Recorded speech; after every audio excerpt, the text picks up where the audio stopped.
ഉപഭോക്തൃ വില 0.25% എത്തി നിൽക്കുന്നത് കൊണ്ട് ഒരു പക്ഷേ അടുത്ത monetary policy committee, reserve bank of ഇന്ത്യയുടെ മോണിറ്ററി പോളിസി കമ്മിറ്റി കൂടിയാണ് ബാങ്ക് വായ്പയുടെ ഒക്കെ ഇൻട്രസ്റ്റ് കുറയ്ക്കണോ കൂട്ടണോ എന്നൊക്കെ തീരുമാനിക്കുന്നത്.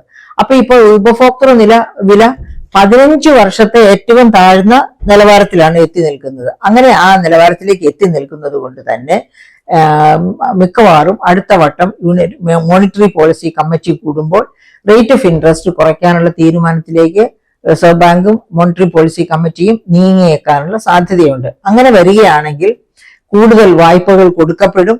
അതുപോലെ കൂടുതൽ വായ്പകൾ കൊടുക്കപ്പെടുമെങ്കിലും ഡെപ്പോസിറ്റ്സ് ബാങ്കിലേക്ക് വരുന്നത് കുറയാനും സാധ്യതയുണ്ട്. കാരണം ഈ റേറ്റ് ഓഫ് ഇൻട്രസ്റ്റ് കുറയ്ക്കുമ്പോൾ ഡെപ്പോസിറ്റ് റേറ്റ്സും സാധാരണ രീതിയിൽ ബാങ്കുകൾ കുറയ്ക്കും.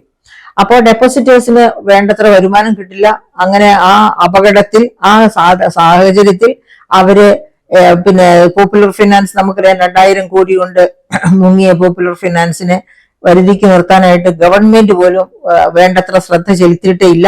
ഗവൺമെന്റ് പോലും കോടതിയുടെ വിധിയെ മാനിച്ച് വേണ്ടത്ര നടപടികൾ സ്വീകരിച്ചില്ല എന്ന് പിന്നെ ഹൈക്കോടതിയാണ് ഇന്നലെ കുറ്റപ്പെടുത്തുന്നത് നമ്മൾ കേട്ടത്. അപ്പം നമ്മുടെ പണം കൊണ്ടുപോയി, അതായത് റേറ്റ് ഓഫ് ഇൻട്രസ്റ്റ് കുറയ്ക്കുന്ന പക്ഷം ബാങ്ക് റേറ്റും കുറഞ്ഞേക്കാം, അതായത് ഡെപ്പോസിറ്റ് റേറ്റും കുറഞ്ഞേക്കാം. അപ്പോൾ ബാങ്കിൽ ഡെപ്പോസിറ്റ് ചെയ്തിട്ട് കാര്യമില്ല, എന്നാൽ ഇത് പ്രൈവറ്റ് ഫിനാൻസിയേഴ്സിന് കൊടുത്തേക്കാം എന്ന് വിചാരിച്ച് കൊണ്ടുപോയി ഇട്ടാല് നമ്മൾ പോപ്പുലർ ഫിനാൻസ് പോലെയുള്ള അപകടങ്ങളിൽ ചെന്നുപെടും എന്നുള്ളത് പ്രത്യേകം ഓർത്തിരിക്കേണ്ടതാണ്.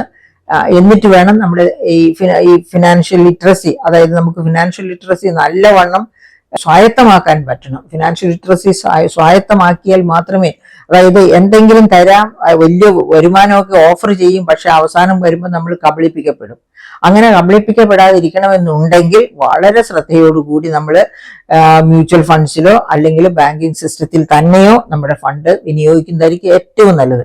മ്യൂച്വൽ ഫണ്ട്സിലാണെങ്കിലുള്ള ഗുണം, മ്യൂച്വൽ ഫണ്ട്സ് തന്നെ നമ്മുടെ ഇൻവെസ്റ്റ്മെന്റ്സ് ഡൈവേഴ്സിഫൈ ചെയ്ത് പല ലെവലിലേക്ക്, പല തരത്തിലുള്ള മ്യൂച്വൽ ഫണ്ടുകളിലേക്കോ ഇൻവെസ്റ്റ്മെന്റ്സിലേക്കോ ഒക്കെ ആയിട്ട് നിക്ഷേപിക്കും. അപ്പം ഒരിടത്തുനിന്ന് നഷ്ടം വന്നാൽ വേറൊരിടത്തുനിന്ന് ലാഭം വരും. അങ്ങനെ നമുക്ക് ആശ്വാസകരമായ ഒരു അവസ്ഥയിൽ പോകാൻ പറ്റും.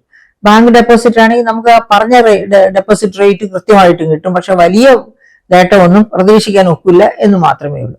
അപ്പൊ എന്തായാലും ഈ വില കയറ്റ നിരക്കിനെ നിയന്ത്രിക്കാൻ കേരളത്തിന് കഴിയണം. കേരളത്തിന് അത് കഴിയണമെങ്കിൽ കേരളത്തിലുള്ള ഉപഭോക്തൃ മേഖലയിലേക്ക് വരുന്ന ഉൽപ്പന്നങ്ങളുടെ ഉൽപാദനം വർദ്ധിപ്പിക്കണം എല്ലാത്തിനും. പിന്നെ അതുപോലെ തന്നെ നമ്മുടെ ഉപഭോക്തൃ വിലകൾ ഇത്ര ഉയർന്നിരിക്കാൻ മറ്റൊരു കാരണം, നാം ഈ അഡ്വർടൈസ്മെന്റ്സ് എല്ലാം കണ്ട് അവിടെ അതിന്റെ പുറകെ പോയി, അതായത് ഇപ്പൊ കേരള ഷോപ്പിംഗ് ഫെസ്റ്റിവലാണ് ഇപ്പൊ നടന്നുകൊണ്ടിരിക്കുന്നത്. അതായത് ഇപ്പോഴും ഒരുപാട് ഇൻസെന്റീവ്സ്, ഒരുപാട് കമ്പനികൾ വന്ന് അയ്യോ ഞങ്ങൾ വെറുതെ തരാം, ഞങ്ങൾ വലിയ വിലയ്ക്ക് മേടിച്ചത് നിങ്ങൾക്ക് വെറുതെ തരികയാണ്, അല്ലെങ്കിൽ 25% വിലയ്ക്ക് തരികയാണ്. ശുദ്ധ കള്ളമാണ് പറയുന്നത്. ഈ കള്ളമെല്ലാം കേട്ട് അഡ്വർടൈസ്മെന്റിനെ ഉപയോഗിക്കുന്നതോ വലിയ സെലിബ്രിറ്റീസിനെ ഉപയോഗിക്കുന്നത്. ഈ സെലിബ്രിറ്റീസ് ഒക്കെ വന്ന് ഇങ്ങനെ കള്ളം പറഞ്ഞ് പറ്റിക്കുന്നതിന് അവർക്കൊക്കെ പേരിൽ കേസ് എടുക്കണം എന്നുള്ള അഭിപ്രായക്കാരിയാണ് ഞാൻ. അതായത് സാധാരണ ജനങ്ങളെ പറഞ്ഞ് പറ്റിക്കുകയാണ് ഈ സെലിബ്രിറ്റീസ്. അവര് കോടികളോ ലക്ഷങ്ങളോ കോടികളോ ഈ അഡ്വർടൈസ്മെന്റിന് സഹായം ചെയ്തു കൊടുത്തുകൊണ്ട് അഡ്വർടൈസറായിട്ട് പ്രവർത്തിച്ചുകൊണ്ട് മേടിക്കുകയാണ്, പോക്കറ്റിലാക്കുകയാണ്. അങ്ങനെ പോക്കറ്റിലാക്കിയിട്ട് നമ്മളെ നിർധനരാക്കുന്നു. അതായത് ക്വാളിറ്റി കുറഞ്ഞ ഉൽപ്പന്നങ്ങൾ അതിന്റെ ഉൽപാദന ചെലവിനേക്കാൾ വലിയ വില കൊടുത്താണ് നമ്മൾ വാങ്ങിക്കുന്നത്. കമ്പനി പറയുന്നു ഞങ്ങള് 25% വിലക്കാണ്, 15% വിലക്കാണെന്നൊക്കെ പറയുമെങ്കിലും യഥാർത്ഥത്തിൽ സംഭവിക്കുന്നത് അവരുടെ ഉൽപാദന ചെലവിനേക്കാൾ വളരെ ഉയർന്ന വിലക്കാണ് ആ ഉൽപ്പന്നങ്ങൾ നമ്മളിലേക്ക് കെട്ടിയേൽപ്പിക്കുന്നത്. അതൊക്കെ ഈ അഡ്വർടൈസ്മെന്റ് കൊണ്ടാണ്. അപ്പൊ ഈ അഡ്വർടൈസ്മെന്റ് ചാർജ് ഒക്കെ ഈ ഉൽപ്പന്നത്തിന്റെ വിലയിൽ വരികയാണ്. അങ്ങനെയും ഈ അഡ്വർടൈസ്മെന്റ് ചാർജ് ഉൽപ്പന്നങ്ങളുടെ വിലയിൽ വരുന്നത് കൊണ്ടുകൂടി നമ്മുടെ റീറ്റെയിൽ പ്രൈസസ്, കേരളത്തിലെ റീറ്റെയിൽ പ്രൈസസ് ഓൾ ഇന്ത്യ തലത്തിലെ റീറ്റെയിൽ പ്രൈസസിനേക്കാൾ ഒരുപാട് ഉയർന്നു നിൽക്കാൻ കാരണമുണ്ട്. അപ്പം മലയാളികള് യുക്തിസഹമായിട്ട് ചിന്തിക്കുകയും ഈ അഡ്വർടൈസ്മെന്റിന്റെ പിന്നാലെ പോയി സെലിബ്രിറ്റീസ് പറയുന്ന അബദ്ധങ്ങളൊക്കെ ശരിയാണ്, സുബദ്ധങ്ങളാണ് എന്ന് വിശ്വസിച്ചുകൊണ്ട് അതിനനുസരിച്ച് നമ്മുടെ ഉപഭോക്തൃ നിലവാരത്തെ താഴ്ത്തിക്കളയുകയും ചെയ്യാതെ നമുക്ക് നമ്മുടേതായ ഒരു നിലവാരം വേണം, ഒരു വിലയിരുത്തൽ വേണം.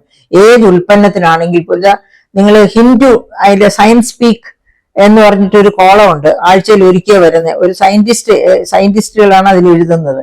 അതൊക്കെ ഒന്ന് വായിച്ച് നോക്കണം. അതൊക്കെ വായിച്ചു നോക്കുമ്പോൾ അറിയാം നമുക്ക് നമ്മുടെ മലയാളികളുടെ കൺസംഷൻ നിലവാരം, ഉപഭോക്തൃ നിലവാരം എത്ര അധപ്പതിച്ചിരിക്കുന്നു എന്ന്. ഒട്ടും ആരോഗ്യകരമല്ലാത്ത അനാരോഗ്യകരമായ രീതിയിലേക്ക് നമ്മുടെ കൺസംഷൻ, നമ്മുടെ ഉപഭോഗം മാറി താളം തെറ്റി പോയിരിക്കുകയാണ്. അതായത് ready to eat, ready to cook എന്നൊക്കെ പറഞ്ഞുള്ള സാധനങ്ങളുണ്ട്. അതായത് കുക്ക് ചെയ്ത സാധനങ്ങൾ നമ്മൾ സ്വിഗ്ഗി വഴിയും സൊമാറ്റോ വഴിയും ഒക്കെ വരുത്തി കഴിക്കുക.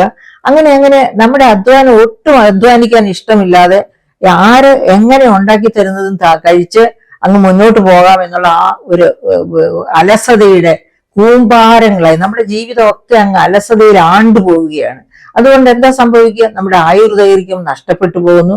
ആയുർദൈർഘ്യം ഉണ്ടായപ്പോൾ തന്നെയും നമ്മളെ കൊണ്ട് ഒന്നിനും കൊള്ളാത്തവരായി തീർന്നു പോകുന്നു. നമുക്ക് എന്താ പറയാ, നമ്മുടെ ഹ്യൂമൻ ഡെവലപ്മെന്റിന്റെ, അതായത് നമ്മുടെ 60-ന് മുൻപുള്ള ഡിവിഡൻഡ്, പിന്നെ പോപ്പുലേഷൻ ഡിവിഡൻഡ് എൻജോയ് ചെയ്യാൻ പറ്റണമെങ്കിൽ നമ്മൾ ആരോഗ്യമുള്ളവരായിരിക്കണം. അതുപോലെ തന്നെ 60+ പോപ്പുലേഷനുള്ള സിൽവർ ഡിവിഡൻഡ് എന്ന് വെച്ചാൽ അവരുടെ പ്രായത്തെ കുറച്ച് കൊണ്ടുവരാനുള്ള ആഹാര രീതി, അവരുടെ എക്സർസൈസ്, ആയോധന രീതി, ഇത്തരം കാര്യങ്ങളൊക്കെ കൊണ്ട് നമുക്ക് നമ്മുടെ ആയുർദൈർഘ്യം, അതായത് മെച്ചപ്പെട്ട ഒരു ജീവിതം, ആരോഗ്യപരമായ ഒരു ജീവിതം, അതാണ് വേണ്ടത്.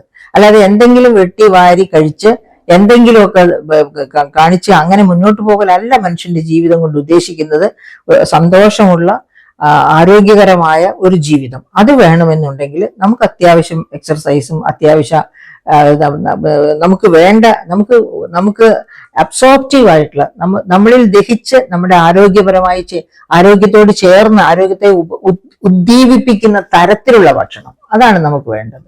അപ്പൊ അങ്ങനെയുള്ള രീതിയിലേക്ക് നാം നമ്മെ തന്നെ മാറ്റിയെടുക്കുക. അങ്ങനെ മാറ്റിയെടുക്കുമ്പോൾ നമ്മുടെ ഈ വയലേലകളൊക്കെ നെല്ലും മറ്റതുപോലെയുള്ള തിന, ചോളം ഇങ്ങനെയുള്ള സാധനങ്ങളൊക്കെ നിറഞ്ഞു നിൽക്കും. പണ്ടത്തേതുപോലെ കരിമ്പ് നമ്മുടെ നാട്ടിൽ തന്നെ ഉണ്ടാകും, നമുക്ക് കരിപ്പെട്ടി ഉണ്ടാകും, ശർക്കര ഉണ്ടാകും, പഞ്ചസാര ഉണ്ടാകും. ഇതെല്ലാം നമ്മൾ മറ്റ് സംസ്ഥാനങ്ങളിൽ നിന്ന് കൊണ്ടുവന്ന് വാങ്ങിച്ചുകൊണ്ടിരിക്കുക. അതുകൊണ്ടാണ് ഉപഭോക്തൃ വില ഇത്ര ഉയരുന്നത്. നമ്മൾ വിഷം കഴിച്ചുകൊണ്ടിരിക്കുകയാണ്. മറ്റ് സംസ്ഥാനങ്ങളിൽ നമുക്ക് വേണ്ടി കൃഷി ചെയ്യുന്ന വെജിറ്റബിൾസിലൊക്കെ കണ്ടമാനം പെസ്റ്റിസൈഡ്സ് അടിക്കുന്ന കാര്യം പ്രിയപ്പെട്ട സുഹൃത്തുക്കളെ നിങ്ങൾ ചാനലുകൾ വഴി ധാരാളം കേട്ടിട്ടുണ്ട്.